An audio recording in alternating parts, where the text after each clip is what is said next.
You know that feeling when your day is going so perfectly normal that the universe decides it's time to throw a wrench in your gears? Yeah, that was exactly my Tuesday. I'm Jack Harlow, not the rapper, just an ordinary guy with an extraordinary capacity for being in the wrong place at the wrong time. I work from home designing virtual reality environments for people who want to escape their real lives. Ironic, considering I barely have a life worth escaping from. My apartment is nothing special, a cramped one-bedroom on the 15th floor of the Horizon Apartments, the kind of building where the elevator works about as reliably as politicians' promises. The year is 2127, and despite all our technological advances, we still haven't figured out how to make a decent cup of coffee or fix an elevator that doesn't sound like it's having an existential crisis every time it moves. I was just finishing up a particularly uninspired VR beach environment when the knock came. 3 sharp raps on my door that somehow managed to sound both hesitant and demanding at the same time. Now, I should mention that nobody knocks on doors anymore. Everything's biometric scans and digital announcements these days. The last person who physically knocked on my door was probably the delivery guy 5 years ago when the building's AI system crashed. So naturally, I assumed it was either a mistake or the beginning of a very elaborate murder plot. Either way, curiosity got the better of me. Coming, I called out, wondering if I should grab something heavy, just in case. I settled for my coffee mug, a pathetic weapon, sure, but at least I'd die caffeinated.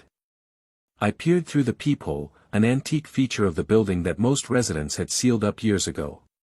Outside stood a woman, maybe early 30s, with dark hair pulled back in a severe bun.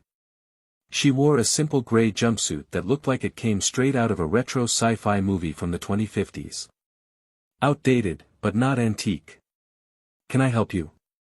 I asked through the door, still clutching my mug like it was some kind of force field generator.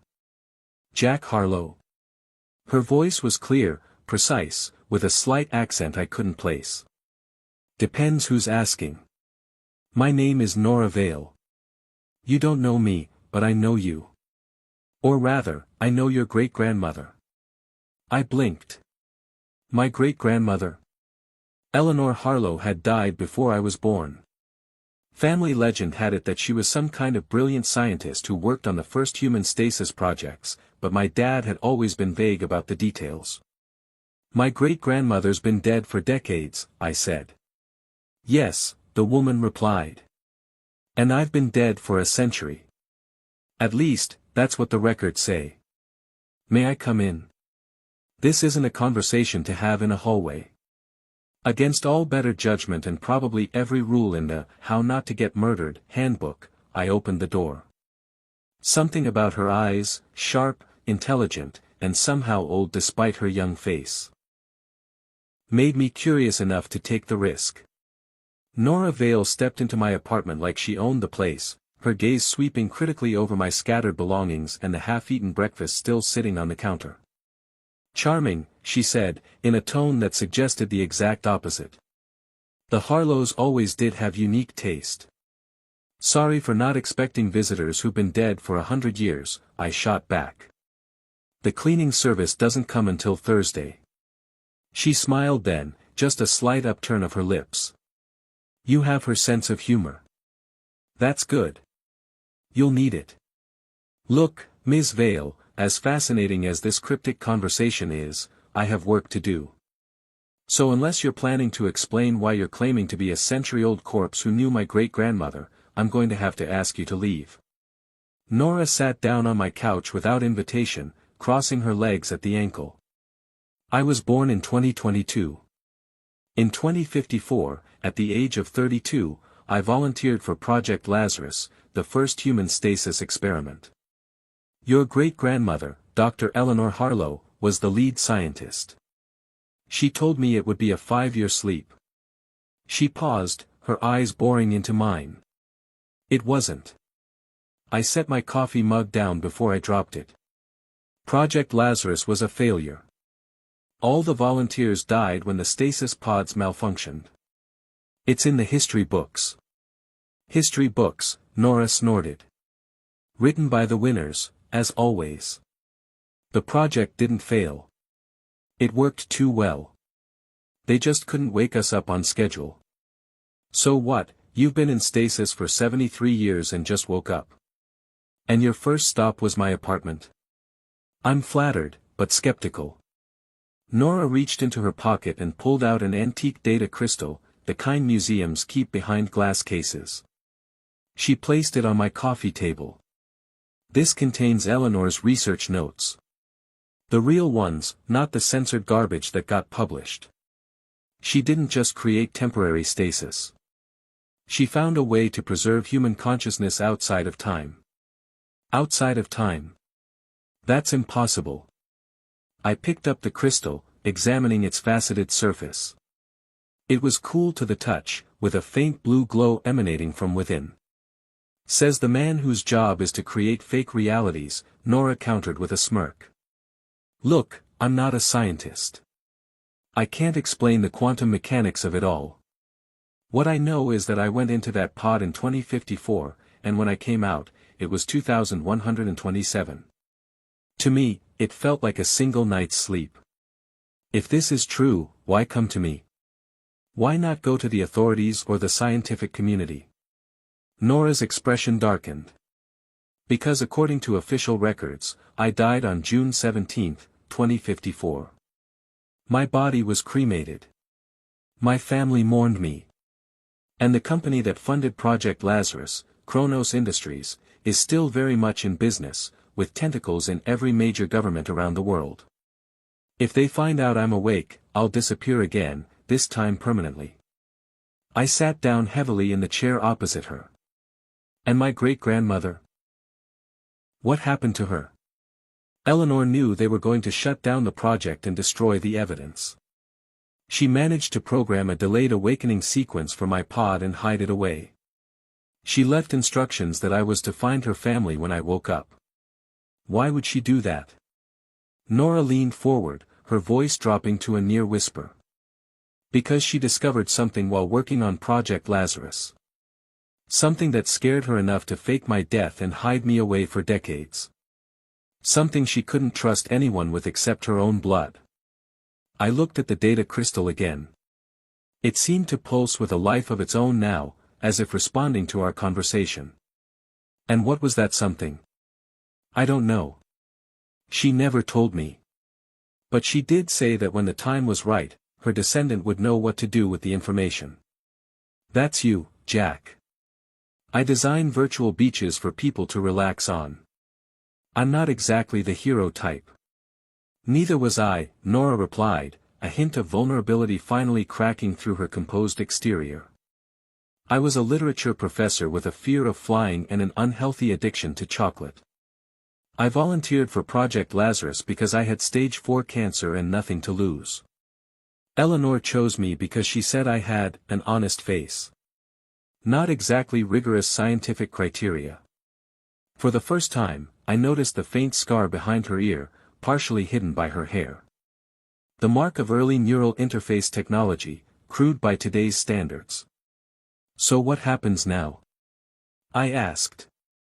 Now, Nora said, standing up abruptly, we access that data crystal and find out what was so important that your great-grandmother essentially kidnapped me through time to deliver it to you. I glanced at my terminal, then back at the crystal. It would require an adapter, these things hadn't been standard for decades. I'll need some equipment to read this. And I'm not promising anything. For all I know, you could be an elaborate con artist with a really good backstory. I've been legally dead for 73 years, Jack. What could I possibly con you out of that would be worth that kind of commitment? She had a point. Fine. Give me a minute. I rummaged through my junk drawer, some things never change across centuries, and found an old universal adapter that might work. As I was setting it up, another thought occurred to me. Wait, how did you find me? If you just woke up from a 73-year nap, how did you know where to look? Nora's smile was enigmatic. Your great-grandmother was thorough. When my pod opened, there was a package waiting for me with clothes, currency, identification, and your address. Along with a message, find Jack. He has her eyes. Her eyes? Whose eyes? Before Nora could answer, my terminal chimed with an incoming message. The screen flickered to life, showing a notification from building security. Attention resident, unauthorized entry detected. Security team en route to apartment 1507. Nora's face drained of color. They've found me already. We need to go. Now. Who's found you? The building just has a stick up its digital ass about visitors. It's probably just. The lights in my apartment suddenly went out, plunging us into the dim glow of emergency lighting. My terminal screen flashed red with a new message. Chronos Industries security protocol activated. Nora grabbed my arm, her fingers digging in with surprising strength. Jack, listen to me. If Chronos gets their hands on me, they'll erase me. Not just kill me, erase me from existence. And now that you've seen me, they'll do the same to you. We need to leave, right now. I looked from her desperate face to the data crystal still in my hand, then to the door. The logical part of my brain was screaming that this was insane, that I should call the authorities and let them sort it out. But something else, something deeper, recognized the truth in her eyes. And maybe it was curiosity, or maybe it was something in my DNA that Eleanor Harlow had counted on, but I found myself nodding. There's a service exit through the kitchen, I said, pocketing the crystal and grabbing my coat. But you'd better be telling the truth, Nora Vale. Because if I'm throwing away my life for a con, I'm going to be really annoyed. Annoyed is better than dead, she replied, already moving toward the kitchen. And trust me, Jack Harlow. I wish this was a con. But your great-grandmother didn't preserve me for a century just to play games. The sound of heavy boots in the hallway outside made the decision for me. I grabbed my emergency bag, because in this day and age, who doesn't have one? And followed the woman who'd been buried 100 years ago toward the service exit and into whatever mess my great-grandmother had created. Sometimes Tuesdays really are the worst. The service corridor smelled like synthetic pine and regret. We hurried toward the maintenance elevator, which I accessed thanks to my friendship with the building's AI. You befriended an AI? Nora asked, eyebrow raised. I fixed a glitch in its appreciation for dad jokes.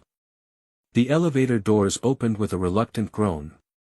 As we descended, a synthetic voice warned us that security protocols had been engaged. Sorry, Jack, the AI said. They've locked me out. Some very serious people are looking for you. Chronos Industries, Nora explained. They're trying to recapture me.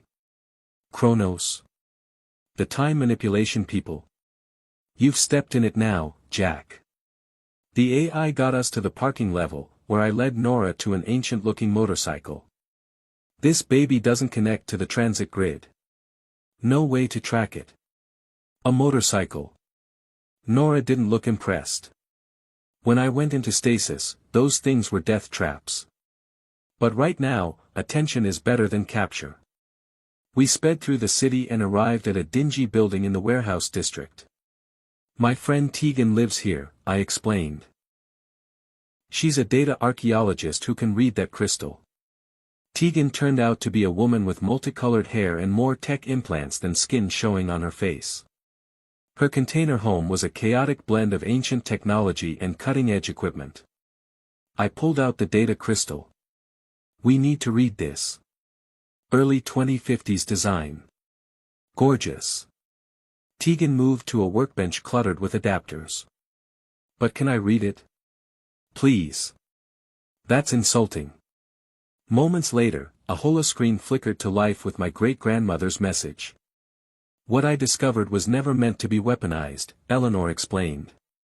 We found a way to manipulate the temporal field around a human consciousness, to extract people from the timeline. Chronos Industries saw the military applications immediately. Imagine soldiers who couldn't die because they existed outside of time. Or removing specific people from history altogether. Nora, you're anchored to a specific point in the timeline. The data in your neural pathways contains the only proof of Chronos' plans and the means to counteract their technology. Jack, the counter protocol is coded to your DNA. You can neutralize all temporal manipulation technology, but with unpredictable consequences. Suddenly, security systems began wailing. Proximity alert, Tegan snapped. Chronos found us. We raced to the roof where Tegan had a skimmer. She handed Nora a neural scanner. This might extract the data from your neural pathways. As Chronos security burst onto the roof, we piled into the skimmer and took off with weapons fire crackling past us. Nora connected the crystal to the scanner and placed it against her temple.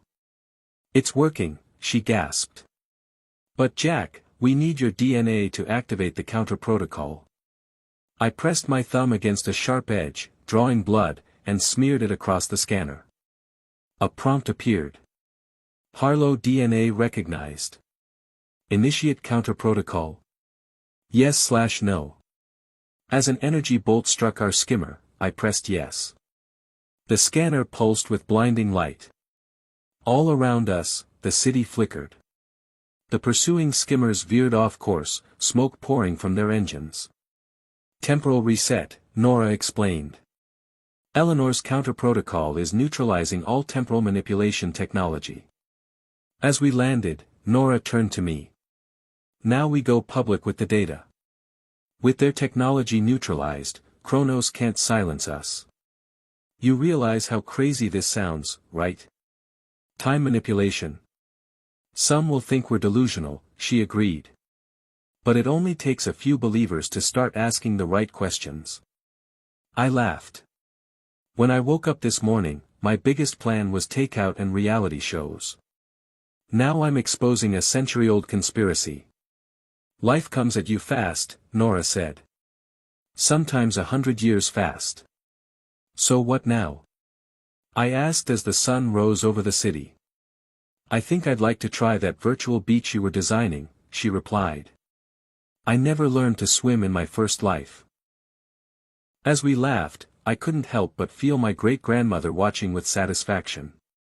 She had reached across time itself, using the two most unlikely heroes, a sarcastic VR designer and a temporarily dead literature professor. And honestly, I couldn't wait to see what happened next. 3 months after we neutralized Chronos Industries' temporal technology, life had found a strange new normal. Tegan's journalist contacts broke the story worldwide. Initially dismissed as science fiction, public opinion shifted when Chronos stock crashed and their executives started disappearing, into prison cells, not the timeline. I converted my apartment into a makeshift historical orientation center for Nora. My VR skills proved useful in recreating scenes from her era to help bridge the gap between her world and ours. She caught on quickly, especially to modern sarcasm. So this is what passes for coffee in 2127. Nora asked one morning, grimacing at her cup. I was expecting more progress in a century. Hey, at least it doesn't come in pill form like the futurists predicted, I replied, tossing her a pastry. Some disappointments are better than others. We'd settled into an oddly comfortable routine, me redesigning my career toward historical VR experiences, her providing authentic consultations that no museum could match. It turned out having a genuine 21st century professor on staff gave my designs unprecedented credibility. The data from Eleanor's crystal had been secured in multiple locations worldwide, insurance against anyone attempting to recreate the technology. Occasionally, mysterious individuals would approach us with offers for private consultations about temporal mechanics. We always declined.